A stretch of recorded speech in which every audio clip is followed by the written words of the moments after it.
Hi friends, welcome to my channel. Amar కోపంగా రాథోడ్తో ఇలా చెప్తూ ఉంటాడు. ఆరుని చంపిన వాళ్ళే బాగీపై అటాక్ చేస్తూ ఉన్నారు. కానీ వాళ్ళకి తెలియని విషయం ఏంటంటే ఈసారి బాగీని టచ్ చేయాలంటే నన్ను దాటుకొని రావాలి. ఈసారి వాళ్ళ వల్ల కాదు. నా కుటుంబాన్ని కాపాడుకోవడం నాకు తెలుసు. నా కుటుంబానికి హాని చేయాలని చూసిన వారెవరిని కూడా నేను వదిలిపెట్టను అని అమర్ అంటున్న మాటలు మనోహరి గుండెల్లో బాంబులాగా పేలుతూ ఉంటాయి. చాలా టెన్షన్ పడుతూ అక్కడి నుంచి పక్కకి వచ్చేసి ఆలోచిస్తూ ఉంటుంది. ఇక నా పరిస్థితి ఏంటి? ఒకవైపు రణ్వీర్ విడాకుల కోసం సతాయిస్తున్నాడు. అమర్ బాగి ఒక్కటవుతున్నారు. నా నిజ స్వరూపం తెలుసుకోవడానికి అమర్ ఒక్క అడుగు దూరంలో ఉన్నాడు అని ఆలోచిస్తూ ఆ చిత్ర ఇప్పుడే ఊడిపడింది. ఏంటి దేవుడా ఇది? నాకు ఇన్ని సమస్యల్లో నేను అమర్ని చేరుకోలేను.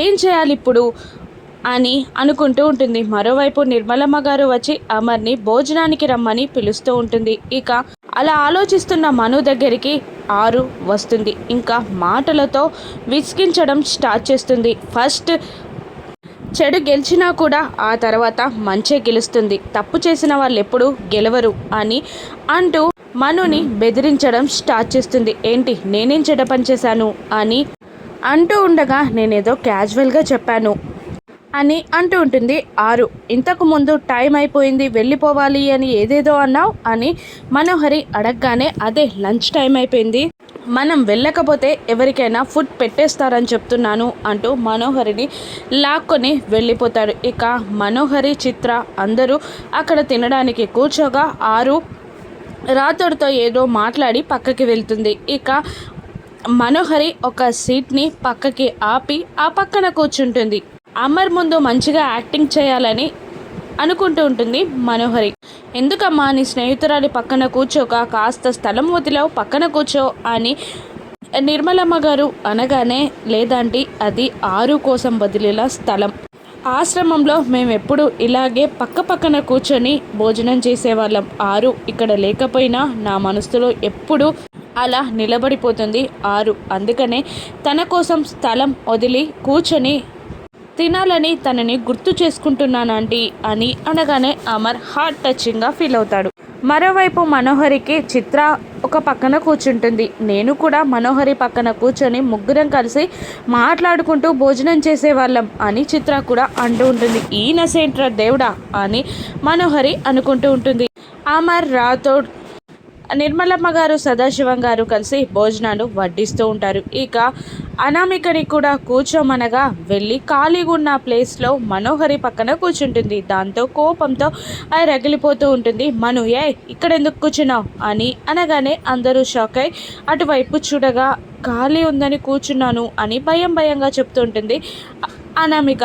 ఇక్కడి నుంచి ఫస్ట్ ఆఫ్ ఆల్ ఇది ఆరు ప్లేస్ అని మను అంటూ ఉంటుంది. ఇక సదాశివం గారు కోపం తట్టుకోలేక ఆ అమ్మాయిని ఎందుకు అలా గట్టిగా కసురుతున్నావు అని అనగానే, ఇది ఆరుకి సంబంధించిన ప్లేస్, అందుకనే తను ఇక్కడ కూర్చోవడం నాకు ఇష్టం లేదు అని మనోహరి అనేస్తుంది. దాంతో సరే అని అనామిక లేవబోతుండగా నిర్మలమ్మ గారు, వద్దమ్మా, భోజనం కోసం కూర్చున్న అమ్మాయిని పైకి లేపడం కరెక్ట్ కాదు, ఈ ఒక్కసారికి కూర్చొనివ్వు అని అనగానే ఎక్కువ యాక్టింగ్ చేయలేక మనోహరి సైలెంట్గా ఉండిపోతుంది. ఇక అనామికకి కూడా వడ్డిస్తూ ఉంటాడు అమర్. ఇక ఇదంతా ఫ్రస్ట్రేషన్గా ఫీల్ అవుతున్న మనోహరికి చిత్ర, ఆరు తలనొప్పిగా తయారవుతారు. ఒకవైపు ఆరు తన మాటల తూటాలు పేరుస్తుంటే చిత్ర తన గతం గురించి మాట్లాడుతూ ఉంటుంది. ఆరుని నువ్వే చంపేశావు కదా, నాకు తెలుసు, బాగీని కూడా అడ్డు తొలగించాలని చూస్తున్నావు, ఇవన్నీ అమర్కి తెలిస్తే ఏమవుతుందో తెలుసా అని చిత్ర బెదిరిస్తూ ఉంటుంది. ఇక కొటేషన్స్ రూపంలో ఆరు కూడా మనోహరిని టార్చర్ పెడుతూ ఉంటుంది. కొటేషన్ అంటూ మాట దాటేస్తూ ఉంటుంది. ఈ వీళ్ళిద్దరి మధ్యలో తినలేక చాలా కోపంగా చూస్తూ ఉంటుంది మనోహరి.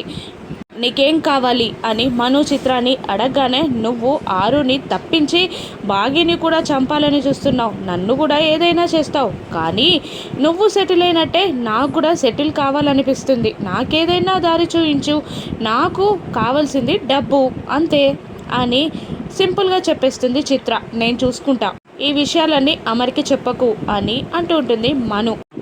వాళ్ళిద్దరూ మాత్రం మంచిగా భోజనం చేస్తూ ఉండగా మను భోజనం చేయలేక చేయి కడిగేసుకుంటుంది. ఇక మరోవైపు రణ్వీర్ కూడా కార్లో లాయర్తో మాట్లాడుతూ వస్తూ ఉంటాడు. రేపు మనోహరి మీరు కోర్టుకు వచ్చి లీగల్గా విడాకులు తీసుకోవచ్చు అని అనగానే ఎంత తొందరగా వీలైతే మనోహరితో నాకు అంత తొందరగా విడాకులు కావాలి అని రణ్వీర్ కూడా అంటూ ఉంటాడు. కానీ మీ ఆస్తి కేసు తేలకుండా మనోహరితో విడాకులు ఎందుకు తీసుకుంటున్నారు అని అనగానే నా ఆస్తి కేసు తేలితే మనోహరి నా భార్యగా ఉంటే సగం ఆస్తి తనకి కూడా వెళ్తుంది. తను అంత జిత్తులు మరి నక్క. మనోహరితో విడాకులు అయిన వెంటనే నేను అమర్కి విషయాలన్నీ చెప్పేస్తా. నాతో పెళ్ళి, కూతురు, అరుంధతిని చంపడం అన్నీ చెప్పేసి ఆ తర్వాత మనోహరి నిజస్వరూపం బయట పెట్టేస్తా. అమర్ని పెళ్లి చేసుకోవాలి అనుకునే మనోహరి కోరిక నెరవేరకుండా చేస్తా అని రణ్వీర్ అనగానే షాక్ అవుతాడు. అలా చెప్పనని మనోహరికి మాటిచ్చారు కదా అంటూ ఉండగా 7 ఏళ్లుగా నన్ను రోడ్లపై తిప్పిస్తున్న తనకి నేనెందుకు హెల్ప్ చేస్తాను? తన జీవిత లక్ష్యం నెరవేరకుండా చేస్తా. వాళ్ళ ఆలోచన ఉండగా నేను అంజలిని తీసుకెళ్ళి కోర్టులో సబ్మిట్ చేసి నా ఆస్తి నేను దక్కించుకుంటా అని రణ్వీర్ అంటూ ఉంటాడు. మరోవైపు అందరూ ఆశ్రమం నుండి బయటికి వెళ్ళడానికి వస్తారు. ఇక 6 స్నేహితులు అమర్తో మాట్లాడుతూ ఉంటారు. మీరు చాలా గొప్పవారు. 6 ప్రేమ మాటల్లో మీ గొప్పతనం గురించి తెలుసుకున్నాం, కానీ ఈరోజు ప్రత్యక్షంగా చూస్తున్నాం అని అంటూ ఇంకా 6ని పొగడుతూనే ఉంటారు.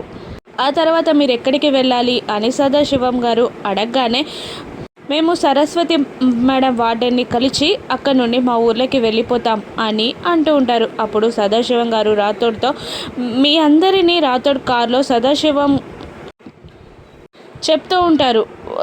హాస్పిటల్ నుంచి క్యాబ్ కూడా బుక్ చేస్తాడు అని అనగానే అలాగే అంటూ వాళ్ళు బయలుదేరుతారు. అమర్ ఫ్యామిలీ కూడా బయలుదేరుతూ ఉండగా మనోహరి ఎక్కేలోపు చిత్ర వచ్చి మనోహరిని వాటేసుకొని నాకు కావాల్సింది నాకు ఇచ్చేస్తే ఏ గొడవ ఉండదు, లేదంటే అమర్కి నిజం మొత్తం చెప్పేస్తా అని అంటూ టచ్లో ఉండమని చిత్ర చెప్పగానే అలాగే అంటుంది మనోహరి.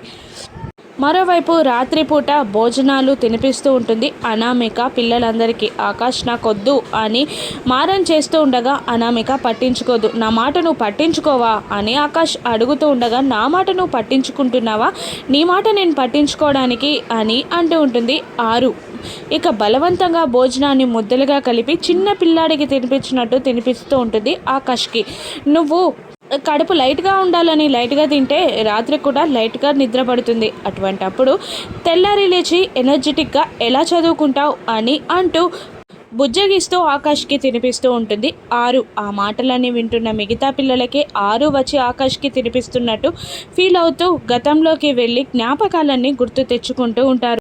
ఇదంతా చూస్తున్న మనోహరికి తను అనామికనా 6నా అన్న అనుమానం మొదలవుతుంది. ఇక రణ్వీర్ నిజంగానే మనోహరితో విడాకులు తీసుకున్నాక నిజమంతా అమర్కి చెప్పేస్తాడా? మనోహరి నిజస్వరూపం అమర్కి ఎప్పుడు తెలుస్తుంది?